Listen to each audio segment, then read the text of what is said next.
योगेन चित्तस्य पदेन वाचां मलं शरीरस्य च वैद्यकेन योपाकरोतां प्रवरं मुनीनां पतंजलिं प्राञ्जलिरानतोऽस्मि। हम पतंजलि योग सूत्र पाठ कर रहे हैं। ये 2 महीने की गैप के बाद पुनः जब प्रारंभ किया तो मैंने सोचा कि तेज़ी से थोड़ा सा जितना अभी हुआ है उसको रिव्यू कर लिया जाए, नहीं तो फिर भूल ही जाते हैं, कुछ नहीं होता है। और उसमें भी कुछ कुछ बातें इंपॉर्टेंट लेंगे, हर एक सूत्र को लेंगे नहीं। और पिछली बार मैंने कहा था कि चित्तवृत्ति निरोध जो है योग की परिभाषा, उसमें पतंजलि ने कहा है अभ्यास वैराग्याभ्याम तन्निरोधः। अभ्यास और वैराग्य के द्वारा उसका निरोध होता है। अभ्यास की बात तो हम समझते हैं, लेकिन पतंजलि ने 3 कंडीशन दी है। दीर्घ काल तक अभ्यास करना पड़ेगा, लंबे समय तक अभ्यास करना पड़ेगा। और मैंने पिछली बार कहा था कि कम से कम 12 वर्ष पे होने तक वो सिद्ध होता है। अभ्यास दीर्घकाल निरंतर, ब्रेक नहीं होना। 12 साल तो करा है, लेकिन 3 महीने कहीं यहाँ चले गए थे, वहाँ चले गए थे, ऐसा नहीं होगा। और सत्कार पूरे लगन के साथ, विश्वास के साथ, उसमें श्रद्धा है, श्रद्धा होती है, वीर्य होती है, एकाग्रता होती है। ये 3-4 गुण उसके सत्कार के, दीर्घकाल निरंतर सत्कार के कुछ गुण जो होते हैं वो होते हैं।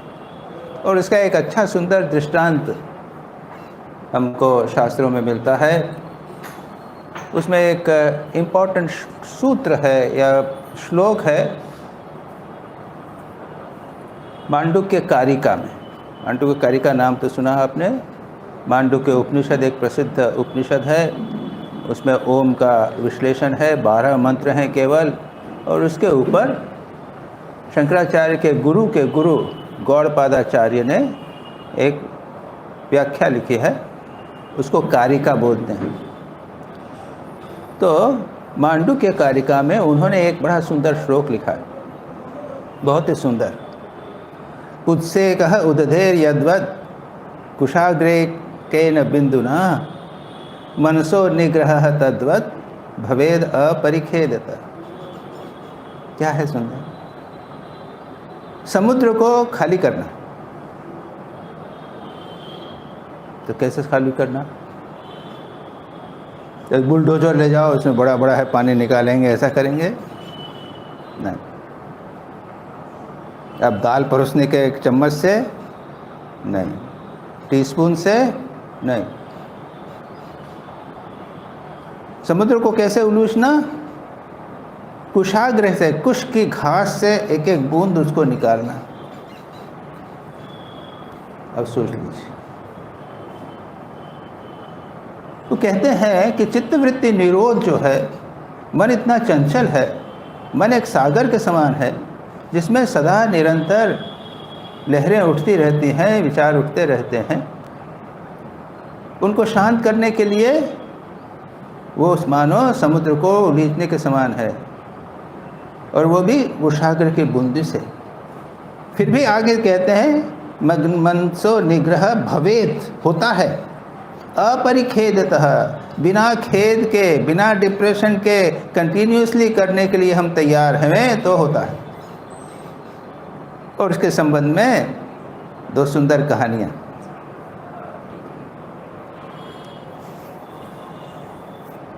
नारद जी जा रहे थे, स्वामी जी ने कर्मयोग या राजयोग में ही दी है। नारद जी जा रहे थे और इसी को समझाने के लिए कह रहे थे। तो एक योगी बैठा ध्यान कर रहा था। दाढ़ी बढ़ गई थी, शायद उसके सारे शरीर के ऊपर वलकल बन गया था। तो उसने नारद जी से प्रणाम किया। कहाँ जा रहे हैं आप? तो भगवान के पास जा रहा हूँ। मैंने कहा कि भाई अब जरा पूछ लीजिएगा कि और कितना समय मुझे मुक्ति के लिए लगेगा। मैं यहाँ पे तो पता नहीं कितने जन्मों से मैं बार बार बैठ रहा हूँ। तो ठीक, आगे चले नारद जी। एक व्यक्ति, यंग आदमी, खेल कूद रहा था, मजाक कर रहा था, सब कर रहा था। नारद जी को प्रणाम किया है। कहाँ जा रहे हैं? तो भगवान के पास जा रहे हैं। मेरा एक काम कर दीजिएगा, भगवान से पूछ ले गया कितने जन्मों में मेरी मुक्ति होगी। ठीक। नारद जी जब लौट के आए तो देखा कि यह व्यक्ति, पहले व्यक्ति से कहा कि देखो भाई, भगवान ने कहा है कि तुमने कई हजारों जन्म तुमने काम किया है, वो 3-4 जन्म और बचे हुए हैं, उनमें तुम मुक्त हो जाओ। कहा हे भगवान, अभी भी 3 जन्म और बाकी बचे। देखो, आगे इस व्यक्ति के पास गए, उसने प्रणाम किया। भगवान ने क्या कहा कि देखो, ये इमली का पेड़ है ना, इसके पत्ते जो इतने हैं ना, इतने तुमको जन्म लगेंगे। इमली का पेड़ क्यों कहा? बड़ा मज़ेदार कहा है कि इमली के एक पत्ते के ऊपर फिर बहुत सारे पत्ते होते हैं। मुक्ति होगी? हाँ होगी, होगी, हाँ। वो आनंद करके, वो आनंद कर रहे, मुक्ति होगी, मेरे को कोई बात नहीं, कितने जन्म लेना पड़ेगा। उसी समय आकाशवाणी हुई, पुत्र, तुम्हारे धैर्य और विश्वास के कारण अभी तुमको मुक्त कर दिया। तो ये बहुत महत्वपूर्ण बात है, धैर्य होना चाहिए, चाहे कितना भी समय लगे। वही उदधे उससे कहा, एक कुशाग्र के अग्रभाग से जल को एक एक बूंद हटाने आती तो भी तैयार है। और इसके ऊपर भी एक कहानी है। क्या हुआ? समुद्र के किनारे जो पहाड़ों पत्थर चट्टान जैसी बन जाती है और उसमें फिर छेद जैसे हो जाते हैं कुछ, उसमें एक पक्षी, टिटही करके पक्षी, उसने अंडे दे दिए थे। वो टिटही पक्षी, उनका वो समुद्र के किनारे ही रहते हैं। वो एक दिन लहर आई और पक्षी जो अंडे जो है वो बह गए। अब इसको गुस्सा आया, मैंने तो समुद्र का कुछ नहीं बिगाड़ा है, तो मेरे अंडे क्यों ले गया? मैं समुद्र को सुखा दूँगा। उसने चोंच से एक पानी लेवे बूंद और फेंके, उसकी मादा भी चोंच से पानी लेवे फेंके, तो टिटही पक्षी जितने उनको मालूम पड़ा कि हाँ हाँ, ये तो बड़ी गलत बात है, ये तो आज उसके अंडे लिए हैं, कल हमारे अंडे ले लेगा। और पॉलिटिकल एक्शन चालू हो गया और सब टिटही पक्षियों ने समुद्र के ऊपर धावा बोल गया। कोई यहाँ से पानी खींचे, वहाँ से पानी किए, ये बात सब जगह फैल गई। तो जितने पक्षी थे,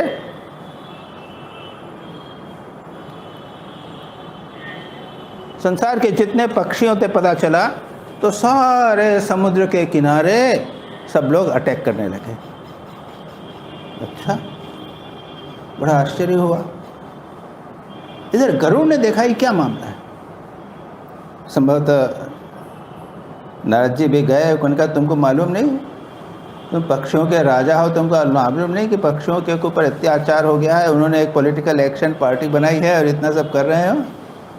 तो क्या हुआ, सारी बात बताई। अच्छा, गरुड़ जी आए, एक झपट्टा मारा तो आधा सागर साफ। दूसरा झपट्टा मारने लगे तो समुद्र ने कहा कृपा करिए, माफ कर दिए, ये अंडे ले लीजिए। ये क्या बताता है कि साधना के जीवन में कहीं भी हताशा होने की बात नहीं है, रुकने की बात नहीं है। हताशा नहीं है तो कुछ भी नहीं कर रहे हैं, ऐसा भी नहीं, ये करना है। इसीलिए इसमें कहा दीर्घ काल तक निरंतर सत्कार के साथ, आदर के साथ में, भगवान ने कहा है, गुरु ने कहा है, ये है, मैं करूँगा चाहे कुछ भी हो जाए। इस प्रकार से इसको करना चाहिए। दूसरा हमने कहा था वैराग्य की बात। ये तो अभ्यास की बात कही, दीर्घ काल तक निरंतर लग के करना है अभ्यास। दूसरी बात है वैराग्य। वैराग्य कहा गया तत्सितो अपने, ये तो हुआ तत्र सित्रो यत्नो अभ्यास सतु दीर्घ काल निरंतर्य सत्कारा सेवितो दृढ़ भूमि। वैराग्य क्या है? दृष्टानिवश्यविक विषय वितृष्ण से वशीकार संज्ञा वैराग्य। वैराग्य के विषयों से मन को हटाना, ये सामान्य बात है। वैराग्यम तद जिहासाया, इच्छा नहीं करना, जिहासा यानी त्यागने की इच्छा। दर्शन श्रवणादि भी, सुने हुए वस्तुओं के संबंध में और हमने जो देखी है उन विषयों के संबंध में हमारा आकर्षण हो जाता है, और एक बार होता है तो सारा जीवन बना रहता है, बड़ा भयानक। उसको दर्शन श्रवण आदि भी अनित्य भोग वस्तुनीय अनित्य हैं विचार करके उसको दूर करना, ये दूसरी कंडीशन है वैराग्य। और पतंजलि इसमें उसके 4 स्टेजेस, 4 लेवल बताते हैं। क्या है? यतमान, प्रवचन सुना, अच्छा लगा, अरे भाई हमको कुछ करना चाहिए, शुरू किया। धीरे धीरे मन को विषयों से हटाना। विचार की, याद रखिए, वैराग्य की एक महत्वपूर्ण वस्तु है, महत्वपूर्ण उपाय है, महत्वपूर्ण उसका अंग है विचार। विचार के द्वारा वैराग्य दृढ़ होता है, नहीं तो नहीं होता। बुद्ध का दृष्टांत है, उसने तो, उनके जीवन में कुछ नहीं था, पिछली बार भी मैंने कहा था, उन्होंने कुछ एक वृद्ध व्यक्ति को देखा, मृत शरीर को देखा, एक रोगी को देखा और उनको वैराग्य हो गया विचार के कारण। तो विचार के द्वारा वैराग्य नहीं होता। मैंने संभवतः आप लोगों को नहीं कहा था, मैं जब कॉलेज स्टूडेंट था, थोड़ा थोड़ा स्वामी जी को पढ़ना शुरू किया था या नहीं किया था ये भी याद नहीं है। तो उस समय एक मेरी धर्म की बहन थी, उसका एक्सीडेंट में, उसका और उसके पति का, दोनों का एक्सीडेंट में मृत्यु हो गई थी।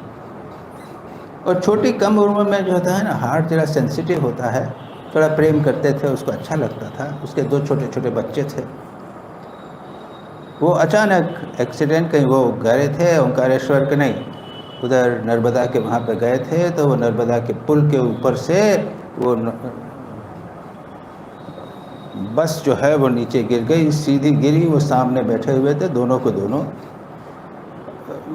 मृत शरीर तो नहीं, जब आए हमारे आश्रम में, आपने हॉस्पिटल में आए, उसके बाद उनकी मृत्यु हो गई। अब मैं तो यंग हार्ट, उसको प्यार करता था, मुझे बहुत ख़राब लगा। इस बीच एक बार रजनीश वहाँ पर आए। रजनीश, आपने नाम सुना है? भगवान रजनीश हो गए थे हमारे ज़माने में। उस समय वो भगवान रजनीश नहीं हुए थे, ओशो भी नहीं हुए थे, वो केवल आचार्य रजनीश थे। लेकिन उनको पढ़ सुन के बहुत अच्छा लगता। एक दिन वो आए इंदौर में, मैं मिलने के लिए गया, तो मैंने उन्हें कहा कि अगर जीवन में दुख कष्ट के आवें तो वैराग्य जल्दी हो जाएगा। उन्होंने बड़ी अच्छी बात कही। दुख कष्ट से विचार वैराग्य नहीं होता, विचार से वैराग्य होता है। और ठाकुर के दृष्टांत ले लीजिए। ठाकुर कहते हैं कि हर साल बच्चा होता जाता है, हर साल मरता जाता है, हर साल बच्चा जो होता है कुछ फर्क नहीं पड़ता, कोई वैराग्य नहीं होता। इतने दुख कष्ट संसार में होते हैं, अगर वैराग्य हो तो हो क्या? नहीं होता। भगवान बुद्ध के जीवन में तो दुख कष्ट कुछ नहीं था, केवल विचार, केवल देखा, एक दृश्य देखा बस, खुद को भी नहीं हुआ, उसकी पत्नी को भी नहीं हुआ, कुछ भी नहीं हुआ, विचार किया और वैराग्य हो गया। और ऐसा वैराग्य हो गया, इसको कहते हैं वशीकार वैराग्य। दृष्ट अनुश्रविक विषय वृत्तिष्णस्य, दृश्य हुए विषयों के प्रति, अनुभव किए हुए खाए पिए विषयों के प्रति क्या है वशीकार। क्या होता है? एक तो ये अभी मैंने कहा कि विचार के द्वारा एक एक चीज़ हमने छोड़ी, अरे भाई छोड़ना है। तो पहला है यतमान, प्रयत्न कर रहे हैं हम वस्तुओं को छोड़ने के लिए, कुछ कुछ छोड़ दिया। मैं जानता हूँ गृहस्थ लोगों में, खास करके जैन लोगों में, तो जब वे जैन आचार्य के पास जाते हैं ना, तो वो जैन कुछ कहते हैं, उनको गृहस्थ हैं, अब वो सन्यासी की बात तो नहीं कर सकते, तो त्याग की बात करनी है, तो कहते हैं कि तुम जो चीज़, तुमको कुछ अच्छी चीज़ लगे उसको छोड़ दो, खाने की चीज़ वगैरह। तो वो लोग सोच समझ के कुछ छोड़ के अच्छी चीज़ जो होगा, काफ़ी टेस्टी चीज़ जिसमें हमारा मन लगा रहता है, उसको त्याग देते हैं, संकल्प कर देते हैं गुरु जी के पास में कि अब जाके हम नहीं खाएं। तो ये हुआ यतमान, थोड़ा थोड़ा प्रयत्न कर रहे हैं, तो भी संकल्प बैठा नहीं है। ये सुपरफिशियल थोड़ा सा है, छोटा सा, उससे क्या होने वाला। अरे कुछ तो करो, गृहस्थ हैं, इससे अधिक क्या करें। दूसरा व्यतिरेक, कुछ विषयों के प्रति वैराग्य हो गया है। अब घूमने फिरने की, सीन्स देखने की, टीवी देखने की इच्छा अब नहीं रही। देखने की चीज़ों पे से वैराग्य हो गया, लेकिन टेस्ट है, खाने का टेस्ट चाहो। व्यतिरेक, कुछ वस्तुओं से वैराग्य हो गया है, कुछ वस्तुओं से वैराग्य नहीं हुआ। हमारे शास्त्रों में तो, श्रीमद् भागवत में तो ये कहा गया है, यावत् न विजितेन्द्रिय स्यात् सर्वेन्द्रिय विजितेनपि तावत् न यावत् न जितारस्न जितम सर्वम जिते रसे। समस्त 4 इंद्रियों में से, 5 इंद्रियों में से 4 इंद्रियों के विषयों पर तुमने विजय प्राप्त कर ली, लेकिन अगर रसना पर त्याग प्राप्त नहीं किया, जितम सर्वम जिते रसे, तब तक कुछ नहीं होगा, तब तक वो आप जीते नहीं हैं। और हमारी परंपरा में स्वामी शारदेशानंद जी का नाम सुना है आपने। वो माँ शारदा के सेवक भी थे। माँ शारदा उनको अच्छा खाना नहीं देती थी, जो भी मिल जाता दे देती थी। माँ जैसी, माँ के पास जो जाता था, माँ सबसे अच्छी चीज़ उसको देती थी। माँ का तो हृदय है बच्चे को सबसे अच्छा देना, उसको नहीं देती थी। और लोग बहुत कंप्लेन करते थे कि माँ आप कुछ अच्छी अच्छी चीज़ें गोपेश महाराज को नहीं देती, कि अरे वो साधु है, उनको चिंता ही नहीं, सारा जीवन एक साथ मिला के खा लेते सब। हम लोगों का भी नियम ही यही है, जब माधुकरी करके जाते हैं तो एक कटोरा है, उसमें सब मिला मिलो के खा जाते। तो मैंने एक दृष्टांत दिया कि वैराग्य जो है इंद्रिय विषयों के संबंध भी है, उसके साथ नाम यश भी है। पढ़ाई लिखाई की आदत हो गई है, स्टडीज़ हैं, पुस्तकें, सांसारिक विषयों के ऊपर मन नहीं है, पंच इंद्रिय के विषयों के लिए मन नहीं है, लेकिन इंटेलेक्चुअल यानी बौद्धिक रस है, बौद्धिक आसक्तियां हैं, इनको त्याग करना बड़ा कठिन। तो ये मैंने कहा यतमान, उसके बाद व्यतिरेक, कुछ विषयों पे मन हट गया है। एक इंद्रिय, फिर कहते हैं कि बाहरी विषयों से, इंद्रियों के विषय से मन हट गया, लेकिन इंद्रियों में, एक इंद्रिय में मन थोड़ा सा अटका हुआ है। और चौथा है वशीकार, पूर्ण रूप से वशीकार। विकार है तो सत विक्रियन्ते न चेतांसि येषां सएव धीरः। कुमार संभव कालिदास का, उसके अंदर ये श्लोक आता है। यह है शिव जी के संबंध। कुमार संभव यानी कार्तिकेय के जन्म की सारी कथा, नाटक उन्होंने बनाया है। तो उसमें वर्णन आता है, पार्वती जी तपस्या कर रहे हैं शिव जी को प्राप्त करने के लिए, कठोर तपस्या कर रहे हैं, और सारी उन्होंने भी परमिशन दे दी है। वो तो वरण करना चाहती हैं, अब पता नहीं कल प्रलोभन करती होंगी या नहीं करती होंगी, हमेशा साथ में रहती हैं। उस पर उन्होंने कमेंट करते हुए, और भी बहुत सारे सुंदर सुंदर श्लोक हैं, वो कहते हैं कि विकार का कारण, मन में आसक्ति, भोग, आकर्षण, तृष्णा की उत्पत्ति का कारण होते हुए भी जिसके मन में विकार उत्पन्न नहीं होता, वह है विकार होते हुए सचेतान से, ये वह व्यक्ति धीर है। और इसको कहते हैं वशीकार। जो व्यक्ति समस्त विषयों के बीच में भी रहकर मन में वैराग्य की कमी नहीं होती, वह है वशीकार। और इसमें हमारे कुछ बहुत अच्छे दृष्टांत, 2 दृष्टांत में कहता हूँ। एक है जैन आचार्य स्थूलभद्र का। ये थे, और ये बहुत पुरानी बात है, BC में 2000 पहले, इस वर्ष पहले की बात होगी। पाटलिपुत्र जो है अपना पटना, यहाँ पे राजा आनंद का राज्य था, और उनके प्रधानमंत्री थे शकटाल। उनके 2 पुत्र थे और 7 कन्याएं थी। 2 पुत्र, एक थे स्थूलभद्र बड़े वाले और छोटा था श्रेय। अब प्रधानमंत्री का पुत्र प्रधानमंत्री होगा, एक चलती थी परंपरा।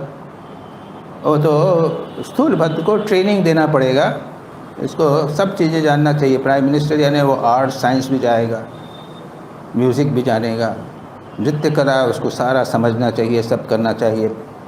तो अनेक अनेक ट्रेनिंग उसको शुरू में करनी थी। तो एक बार उनको एक एकेडमी में भेजा गया, आर्ट्स एकेडमी। और ये एकेडमी एक अत्यंत सुंदर कन्या कोशा वो चलाती थी। वो खुद एक्सपर्ट थी कई आर्ट्स में, संगीत, नृत्य इत्यादि में। और कथा इस प्रकार की आती है कि कोशा जब ये स्थूलभद्र कोशा के यहाँ गए तो दोनों एक दूसरे को देखकर एक दूसरे के मोहब्बत में, प्रेम में पड़ गए।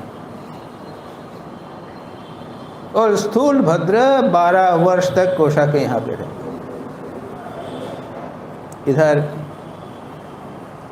कुछ षड्यंत्र तो होते ही रहते हैं। शकटाल की मृत्यु हो गई, उनके पिता की मृत्यु हो गई, या मार दिया होगा, जो भी होगा। राजा नंद ने उसको कहा, उनके पुत्र को, श्रेयंक को, कि तुम बनो, प्रधान मिनिस्टर बनो। कि मैं क्या, मेरे पिता पुत्र, मेरे भाई, बड़े भाई तो जीवित हैं। तो क्या हमको तो मालूम नहीं। तो कि हाँ, कहाँ पे हैं? तो कोशा के यहाँ पे हैं, बुलाओ उसको मैसेज आया कि राजा ने बुलाया। अब बेचारे घबराए कि मैं तो सब जानता ही नहीं था, क्या हो गया? तुम्हारे पिताजी की मृत्यु हो गई, ये भी नहीं मालूम। पूरा मन उसमें लगा। लौट कर आए, सारी बात मालूम हुई। राजा ने कहा कि प्रधानमंत्री बनना है तुमको, मतलब सोचने को समय दीजिए। ठीक है, जाओ।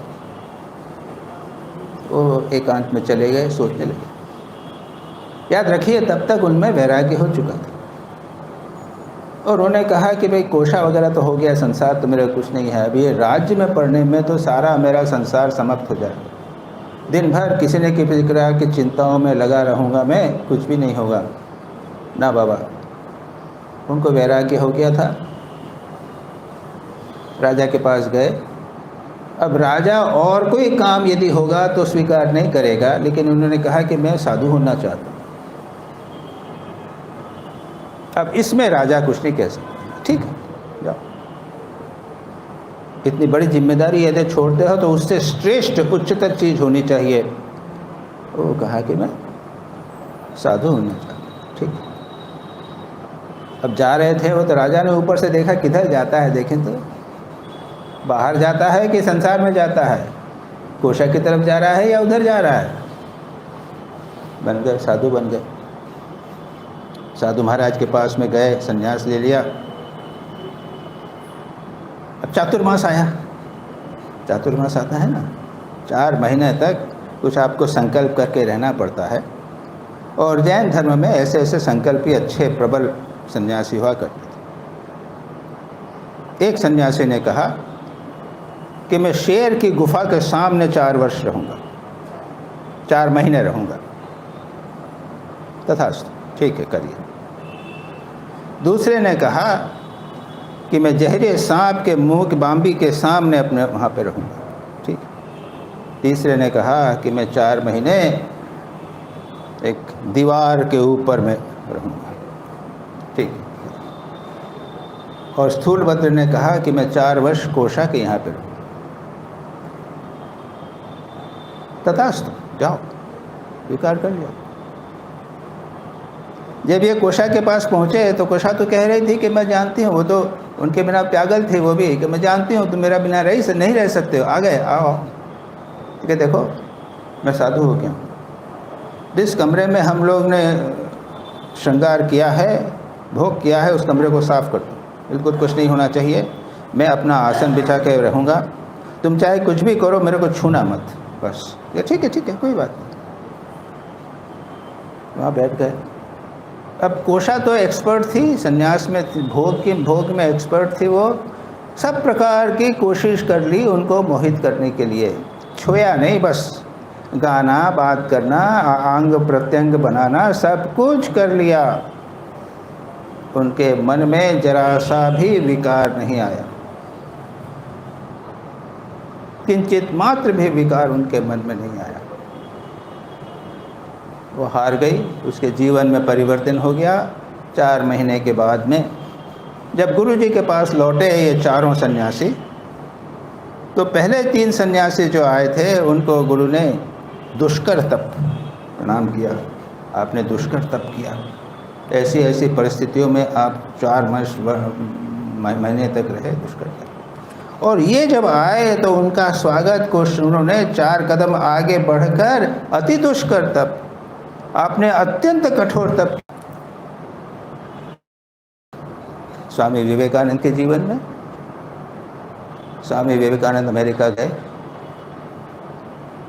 तो शिकागो पहुँचे, कहाँ रहेंगे, घूमते घूमते बैठे हुए थे कि सामने से दरवाज़ा ऊपर से खुला और मिसेस हेल ने देखा स्वामी जी को और अंदर ले गए। उसके बाद में पार्लियामेंट ऑफ रिलीजन के ऑफिस में गए तो उन्होंने उनका कहा कि आपका arrangement Mr and Mrs Leon के यहाँ पे, तो उनके यहाँ चले गए, वहाँ रहने लग गए। अब मिसेस लियोन ने देखा उनको बच्चे जैसा प्यार करती थी स्वामी जी, तो और ये बूढ़ी हो गई थी, बच्चे जैसा प्यार करती थी। अब इसको चिंता होने लगी कि इतना सुंदर, इतने आकर्षण, तेजस्वी जवान युवक, और जब पार्लियामेंट ऑफ रिलीजन में जाते हैं तो लड़कियां उनके पीछे लग जाती हैं, लेक्चर के बाद में थैंक्स के पीछे लग जाती हैं। ये बेचारी माँ की तरह चिंतित होगी। और एक दिन स्वामी जी से उसने कहा, माय बॉय, बेटा देखो जरा इन लड़कियों से सावधान रहना, ये तुमको टेम्प्ट करेंगे, तुमको प्रलोभन देंगे, तुमको फंसाने का प्रयत्न करेंगे, सावधान रहना।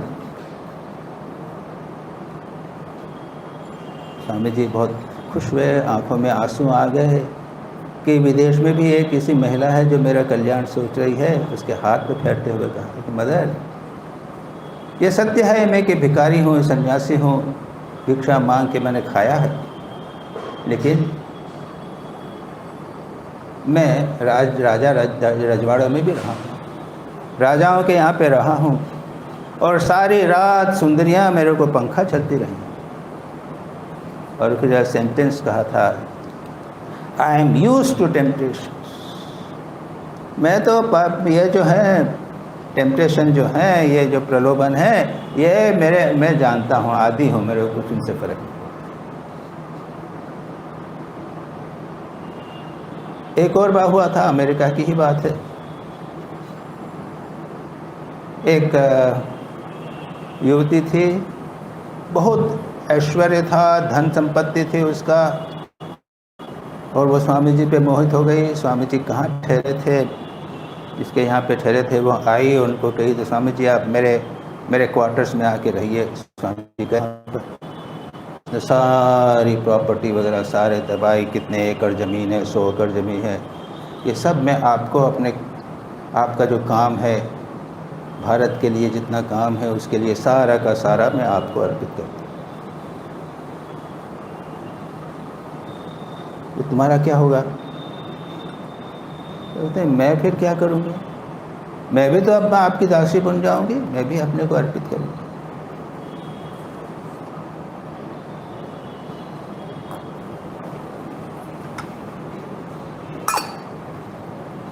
स्वामी जी ने हंसते हुए कहा कि अरे तुम मेरी क्या दासी बनोगी, मैं तो किसी और का दास हूँ, मैं उसका और किसी का दास हूँ, मैं किसी दूसरे के दास को नहीं ले सकता। इसको पसीना आ गया कि ऐसा वैराग्य क्या हो सकता है। इसे कहते हैं वशीकार वैराग्य।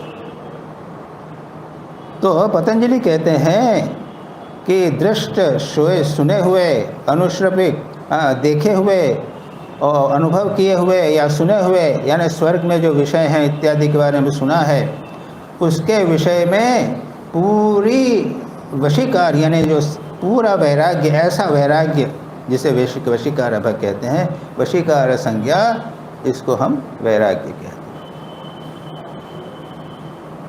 अभ्यास की परिभाषा हमने देख ली, ये वैराग्य की हमने देख ली। अब उसमें एक और बात कहते हैं, तत्परम पुरुष ख्यातेर गुणवै तृष्णम। पर वैराग्य भी एक चीज़ है। जब भगवान का आत्म साक्षात्कार, गॉड रियलाइजेशन कहिए या ब्रह्म ज्ञान होता है, उसके बाद में ये संसार तो मिथ्या प्रतीत होता है, उस पर वैराग्य जो होता है ये पर वैराग्य कहते हैं। वशीकार वैराग्य से भी ऊपर का वैराग्य है, यह पर वैराग्य है। जो भी हो,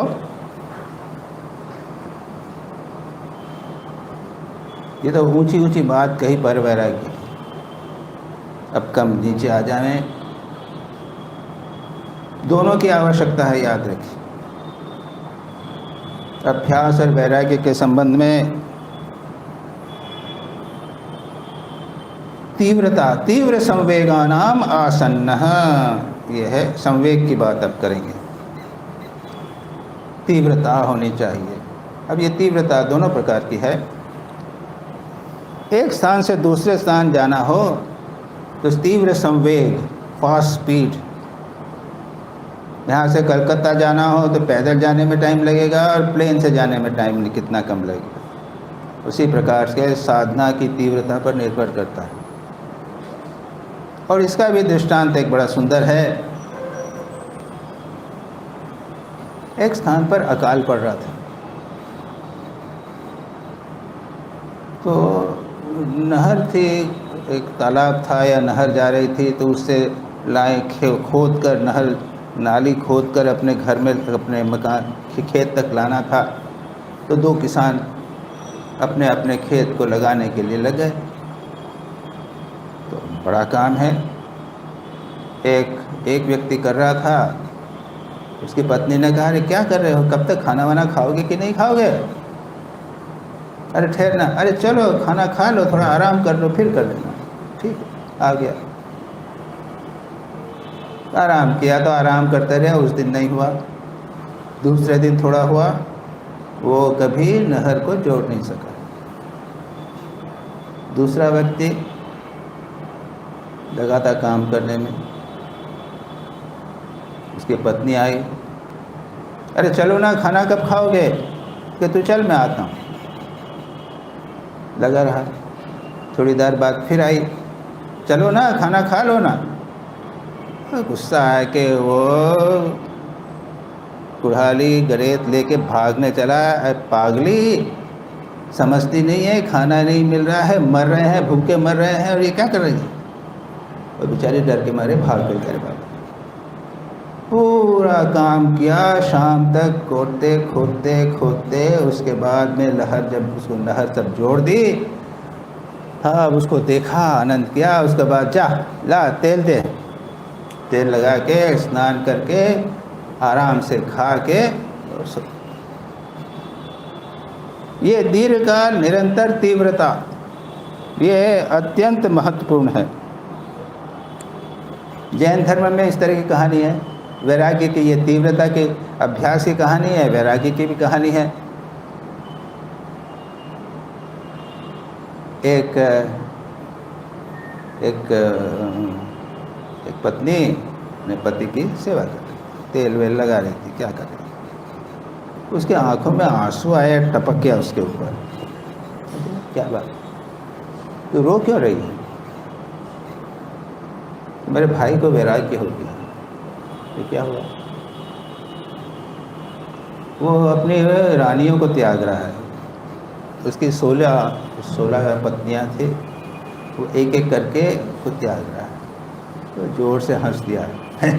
अरे ऐसे कोई त्याग होता है? 16 एक एक करके त्याग होता है। तो उसने, पत्नी ने कहा कि तुमसे तो अच्छा है, तुम तो एक दिन भी मेरे बिना नहीं रह सकते। क्या बोलती है रे, देख मैं चला। वो अपना गमछा लेके स्नान करने वाला था, उसी को लेके वो चल दिया। ये हुआ तीव्र वैराग्य। ठाकुर का बड़ा सुंदर दृष्टांत है। एक दिन गया माँ तुम्हारे दर्शन में, एक दिन भी डिफिकल्ट लग रहा, ठाकुर बोलते हैं व्याकुल होने पर 3 दिन में दर्शन हो सकता है, 1 दिन में दर्शन हो सकता है, 3 महीने में हो सकता है, साल भर में हो सकता है, और लंबा करो तो अब कितने ही जन्मों में हो सकता है।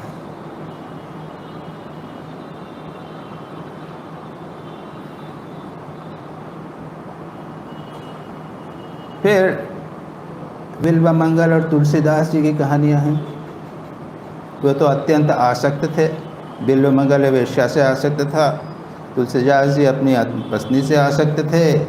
उनके जीवन में तत्काल उनकी पत्नी और वेश्या ने जो कुछ कहा उससे जीवन में परिवर्तन हो गया। ये एक रेयर दृष्टांत जिसे हम कहते हैं। अब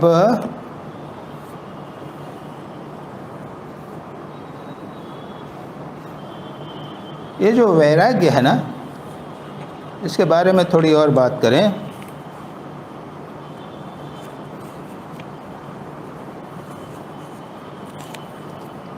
वैराग्य शतक पुस्तक है, बहुत प्रसिद्ध है, भर्तृहरि की है। उन्होंने 3 शतक लिखे हैं, नीति शतक, वैराग्य शतक और श्रृंगार शतक। वो एक राजा थे, उनके बाद में उसके जीवन में परिवर्तन हुआ, और वो भी मज़ेदार घटना है, वो भी वैराग्य की घटना है। उनको एक अमृत फल मिला, जो खाएगा वो अमर हो जाएगा। उन्होंने ये अमृत फल किसको दिया? अपनी पत्नी को दिया, उनको बहुत प्यार करते थे। तब ये पत्नी किसी और सेनापति या किससे जुड़ी हुई थी, उसने उसे दे दिया। उसने अपनी कोई प्रिया थी उसको दे दिया, और आखिरी में घूमते घामते ये पुनः राजा के सामने आ गई।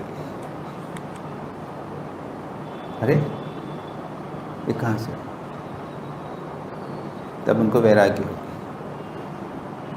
राजा भर्तृहरि के ऋषि भर्तृहरि हो गए, और उसके बाद में उन्होंने वैराग्य शतक में लिखा। वो श्रृंगारिक है, बड़ा सुंदर है, अलग अलग भावनाएं हैं। जैन धर्म में जैसा हमने कहा वैराग्य की भावनाएं होती हैं, विचार, इसको हम कहते हैं विचार भावना। उदाहरण के लिए कई भावनाएं हैं। एकांत भावना लीजिए, इसकी कहानी है, एक राजा की कहानी। उसको चर्म रोग हो गया था, और वैद्य ने कहा था कि तुम्हारे सारे शरीर पर चंदन लगाना पड़ेगा।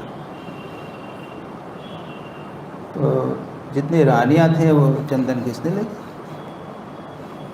और चूड़ियां हैं खटखट खटखट खटखट खटखट खटखट खटखट हो रही थी।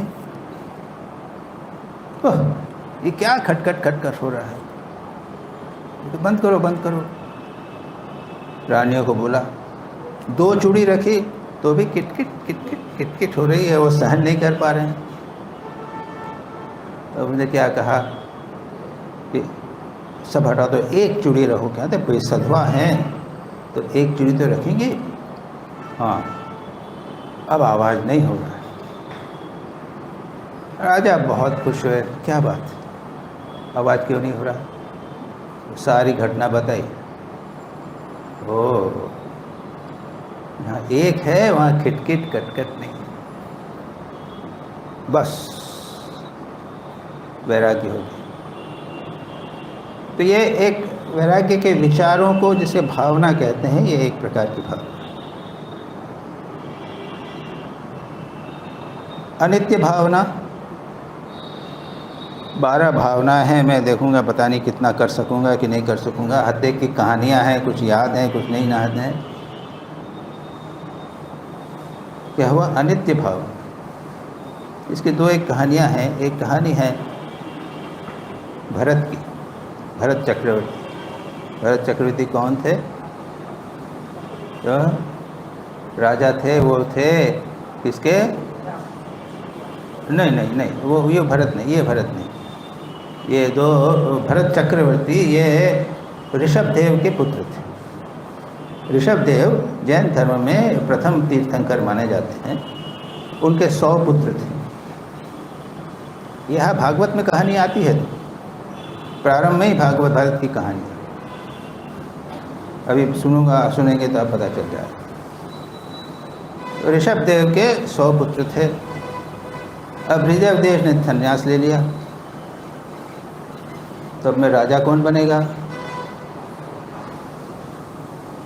तो पहले सबसे बड़े भरत थे, उससे दूसरे स्थूलभद्र थे ना, बाहुबली थे, और बाकी सब थे।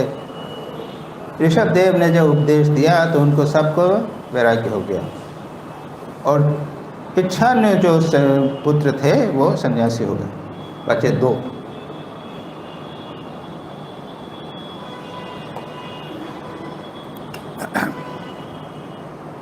भरत और बाहुबली भरत सबसे बड़े थे, बाहुबली दूसरे नंबर के थे, लेकिन भरत से शारीरिक दृष्टि से सब में, बल में, सब में प्रबल थे।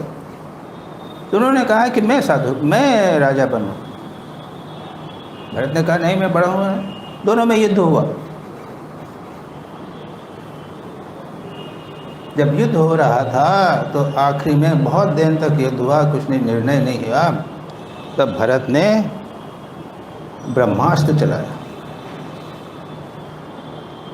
लेकिन उसका नियम यह है कि आपका जब सगा भाई है उसके ऊपर ब्रह्मास्त्र काम नहीं करेगा। सगे माता, सगे भाई, सगे पिता इत्यादि के ऊपर ब्रह्मास्त्र तो काम नहीं किया। लेकिन इधर बाहुबली को वैराग्य हो गया। अरे देखो, इस द्वेष के कारण मेरे भाई कितना अनर्थ करने के लिए जा रहे थे। उसने कहा छोड़, तो छोड़ के चले गए और कठोर तपस्या की। अब दक्षिण भारत में बाहुबली की मूर्ति है ना, उनके हमेशा बताते हैं कठोर तपस्या में वो निरत हैं, वर्षों तक कठोर तपस्या की, लेकिन मोक्ष नहीं हो रहा है। भरत को भी आश्चर्य हुआ, तो क्या करें। इधर भरत चक्रवर्ती हो गए, जो भी हो।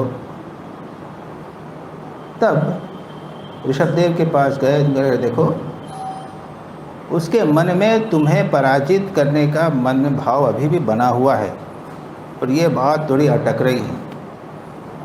तुम जाओ, उसको प्रणाम करो, उसको विजयी बोलो, ठीक है। भरत गए, उनको प्रणाम किया इत्यादि इत्यादि, उसके बाद में उनका मोक्ष। अच्छा, ये भरत जब समय हुआ सन्यासी हो गए। सन्यासी हो गए, जंगल में चले गए, और एक बार एक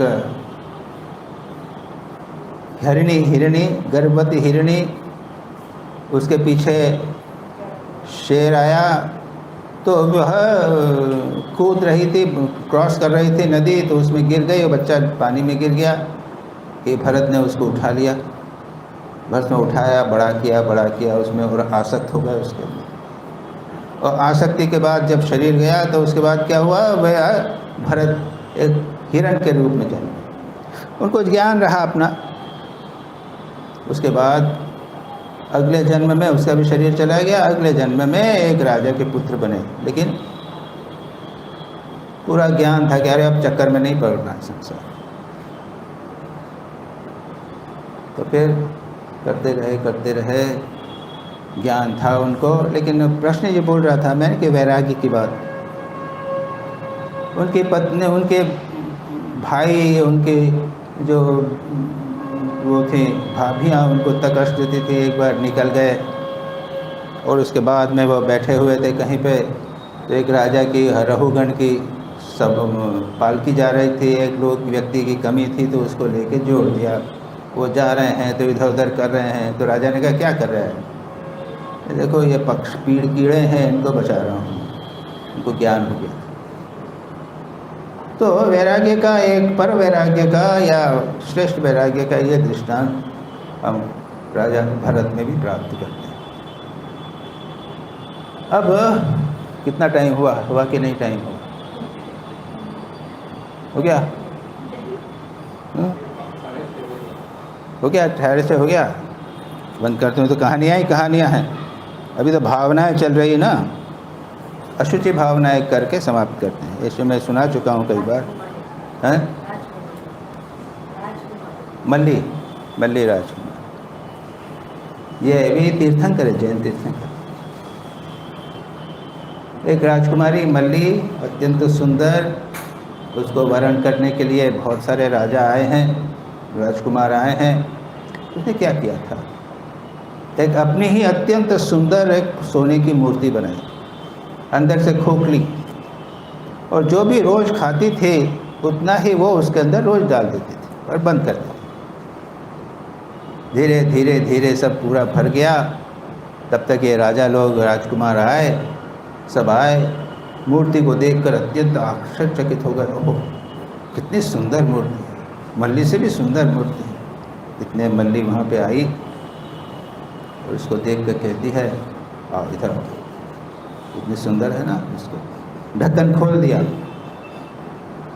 अत्यंत दुर्गंध आई। उफ, उन्होंने कहा देखो, इस शरीर के अंदर भी गंदी चीज़ें यही फैली।